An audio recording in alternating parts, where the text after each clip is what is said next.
Hello everyone. Now you will hear a short retelling of the film Invincible Savage. Enjoy watching. Jimmy Dolan is an assistant basketball coach. He is trying to find a new star for his team, but the young athletes and their agents are too demanding. Buddy, for example, wants both a special relationship in college and a convertible car. A student taunts a former basketball player and invites him to play. But an experienced player, even with an injured knee, easily punished the young star, putting the guy in his place. Because of this, Buddy took offense at the coach and refused to play for their team, and after all, they had been processing him for so long. 19 dinners with Samras, 2 trips to Disneyland, 37 t-shirts. The next talented player managed to be taken away by another college. Head coach Fox scolds Jimmy, saying he understands the game perfectly, but he is a complete zero in coaching. If he hadn't broken his knee 10 years ago, he would have been in the professional league. But he is a coach, not a player, and it's time for him to think about the prospects. At the banquet, Ray Fox is honored as the best coach in college history. The man says that his next season will be the last, and within 2 weeks he will announce the name of his successor. After that, a presentation was shown on how the college helps the residents of the Kenyan village of Vanabi. Drunk Jimmy drew attention to a tall Kenyan man who was playing basketball in the background. He is sure that this guy is exactly who the team needs. Jimmy asks to be sent to Africa, but instead he is instructed to go to see a player from the lower American division. However, Jimmy is not one of those who listens to the authorities, and he flies to Kenya on his own. On the bus, the locals laugh at him after learning that the white fool is going to Vinaba. In addition, they mock the lesbian themselves. They have jokes like, "To milk one cow, you need 20 tribesmen. One will hold the other will raise and lower the cow." After getting off at a stop in the small town of Mingori, a confused Jimmy was able to find a Kenyan who speaks English and asked what time the next bus to Vanabi would be. The man also turned out to have a peculiar sense of humor and told Jimmy that he had already missed the bus. The last one left in 1974. On the street, a local businessman in Iyaga approached Jimmy and offered him to become a partner in the development of copper deposits. After learning that Jimmy is a basketball coach, he brought a man to his career. In the hangar, hard workers were throwing a ball. Instead of a coach, they have NBA matches that they watch thanks to a satellite dish, and the main player turned out to be Mifunda, Jimmy's boorish traveling companion on the bus. Nyaga wants him to push Mifunda to take him to America, but Jimmy insists that he needs to get to Vanabi. Do you know why crows fly upside down over wines? Because it's a pity for her shit. In the end, Jimmy decided to go to the village on foot, although he didn't even have a pointer to help him. At the same time, the American decided to take pictures of the wild nature of Africa, and then 2 Vanobians appeared in front of him. After hearing the name of their village, they agreed to bring a stranger to them in exchange for his cap. Finally, Jimmy reached the village, far from civilization even by Kenyan standards.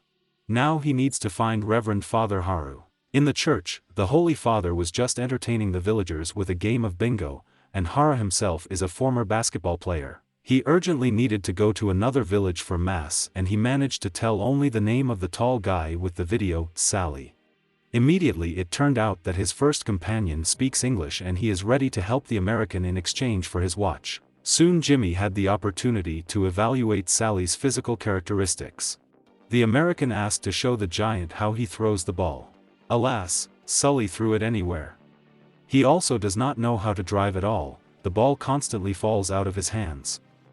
Sully is very sorry that he disappointed Jimmy, but for some reason the American convinced himself that he would find a brilliant player here. But then Sully flew up and made a perfect slam dunk.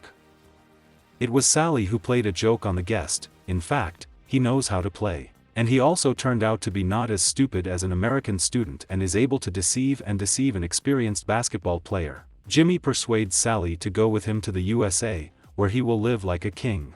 But Venabits just silently turned around and left. Jimmy spent the night in a school classroom. In the morning, Sister Susan brought him coffee. Jimmy jumped up in surprise and hurt his head badly.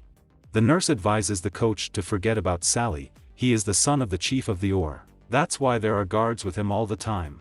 He is the only heir and will one day lead the tribe. They won't let him go anywhere from here. Susan made Jimmy a lotion of iodine, kerosene and camel vocals. The American went into the house with the elders, hoping that one of them would be Sally's father. He promises them a lot of money. The NBA is a generous organization. One of the old men really turned out to be the leader. However, Yuruta declares that his tribe has difficulties and he has no time to listen to the guest. At night, the prince came to Jimmy and asked him to tell him about college. Jimmy showed Sally his championship ring. Prince would very much like to play for college, but the coach will not be able to convince his father. He does not trust outsiders. Sally and Jimmy agreed to try to convince Yuruta, but for this Jimmy needs to become his own. Now he is trying to graze cattle, collects water with everyone and teaches lesbian people to play basketball. Sally introduced Fat Harimba to the coach. He can become a good defender, but Zuko, the princess's fiancé, also wants to play in the team. Jimmy was given fresh goat's milk and his stomach couldn't handle it. Now the American is constantly running away into the bushes. Susan does not like the alien, because he is not here to help the locals, he pursues his own selfish goals. Jimmy, sitting down again in the bushes, peels off the leaves from them. Then a boar sniffed him and, trying not to lose his pants, Jimmy ran away. His ass was saved at the last moment by the prince's bodyguard, but the warrior refused to shake hands with the American. In the evening, Prince Baiza's sister brought him stomach medicine. The girl invited him to her Snezuko wedding. Sally tells the guest about the mean fat Miyagi, who a year ago wanted to buy the land of this tribe. There is a lot of copper here, but the chief refused to sell it. Then the scoundrels started stealing their cattle, and without cattle they will not be able to survive. Jimmy sold his camera and a return plane ticket at a pawn shop. With the proceeds, he will buy cattle for the tribe. This did not go unnoticed by Niyaga. Suddenly, some guy took Sally aside and asked him not to mess with the businessman. It was Halavi, Sally's older brother. He secretly tried to make a deal with Niyaga a year ago. Because of this, the prince cursed him and drove him away. That's why Halavi started working for Niyaga. The whole tribe is glad to have a horned replenishment. It's a gift to them from the college tribe. Jimmy wishes their people all the best. But the attempt to buy the chief's son for a herd of cows did not please Yuruta at all. Jimmy sent Coach Fox a tape of Sally's presentation. He believed in the assistant and ordered to send him cash. At the ceremony before the wedding, the groom Nudzuka had an incision made on his stomach. In the evening, the main ceremony takes place, at which the whole village is present. The herd is guarded by only a few Venobians. Non-vagrant people descended on the village, set fire to all the houses and frightened the animals. Cows are rushing through the village, demolishing everything in their path. Jimmy helps save the children. One of the villains on a motorcycle wanted to hit Sally, but he was protected by a bodyguard, and in front of the leader his entire village burned to the ground. The tribe is going on a journey, away from here, away from Mingori. Sally will leave with them. Chief Yurutu personally came to Niyaga. The rich man's people destroyed the village right during his daughter's wedding. Sally and Jimmy also came here. The American is about to leave. He tells Mifudi that even the women of Vanabi would beat them in basketball. Yurundu took out a gun and shot at the TV. He offers a deal, a basketball match between Mingori and Vanabi. The chief puts all the land against the cattle that were stolen yesterday. If the Vanabi win, then the businessmen should leave them alone forever. However, Jimmy refuses to take responsibility for preparing the tribe for such an important match. Then Sally says that she will fly with him to America if the team of their tribe wins. Yurutu agrees to this, too. Jimmy is recruiting players for the team, but Susan doesn't like this whole situation at all. The tribe has lived on these lands for centuries, and now their fate depends on some American. Jimmy retorts that this is the decision of the Vanabi themselves, and he only helps them. Sally Baiza's sister also joined the team. Jimmy started with the physical training of the Venobians. The fat man doesn't really like the exercises. The coach decided to give him a master class, but he put him on the shoulder blades with his belly. Young talent George injured his leg during training, all because of the damn sandals. He was their only point guard, and now he will be back to normal only in a month. Well, Jimmy can pack up and go home. Then Sally offers to play for him for their team, and in order for everything to be according to the agreement, Jimmy must become one of the Vanabi. An American alone and without a map will need to cross the river and get to the mountain peak. And in the evening he will be circumcised. Jimmy climbed the mountain without any insurance and at one point almost fell to his death. Again and again he was on the verge of death. It started raining at night. At dawn, Jimmy finally reached the top of the mountain. He took off the ring and threw it away so that it would remain in Africa forever. In the evening, Jimmy was put into a trance to make it easier for him to endure circumcision. On the day of the basketball match, many spectators came from the city to the village. Like the rest of the players, Jimmy was painted with war paint. The white player angered Nyaga. Jimmy gave a look into his underpants so that the businessmen would make sure that he was a real Vanabi and not Iago agreed. The match started. Mingori was immediately led, but Vanabi quickly equalized the score. Most of the viewers are rooting for the Vanabi team. During one of the myth attacks, he knocked Jimmy down and stepped on his sore knee. So far, he can no longer run and Baze has replaced him on the field. At that moment, Coach Fox personally arrived in the village. The opponent mocks Beza and grabs her by the ass, then by the chest. As a result, the scoundrel got the ball between his legs. Jimmy is back in the game. Mifunda elbowed him in the face again. The first half is over. Susan warns Jimmy that if he continues, he will ruin his leg. Sally asks him not to play and promises to go with him even if they lose.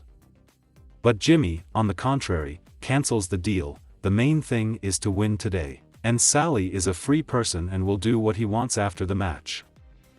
The team was fitted with new sneakers, and Jimmy developed a strategy for further play. Mifunda constantly pushes Sally. Once he was almost stabbed by the prince's guards. So far, the Vanabi are losing by 12 points, but the Mingori began to lose control of the game and Nyaga ordered the players to deal with the coach. When Jimmy jumped, one of his rivals crawled under him and knocked him to the ground. He can no longer continue, but there is no one to put in his place. Then Halavi got out of the car. He decided to come to the aid of his tribe at the most crucial moment. The guy asked his father for forgiveness and he agreed that his son should play for his team. Can he play? Zebra wears stripes. Halavi immediately threw a three-pointer. There are 2 minutes left until the end of the match, and the gap has been reduced to 3 points. The fat man earned 2 more points. During the timeout before the end of the game, Jimmy talks about a new technique called Borvosok. It is built around Sally, who will be left alone with Mifunda and must confuse him, as Jimmy's coach taught. At the last second, Sully threw the ball between the opponent's legs and made a spectacular slam dunk. In the hardest match, the Vanabi team won. Sister Susan even kissed Jimmy for joy. Soon, a new star of the team, Sally Ventamba, was introduced to the college, and Jimmy Dolan deservedly became the new coach. However, his bodyguard also came to America with the prince.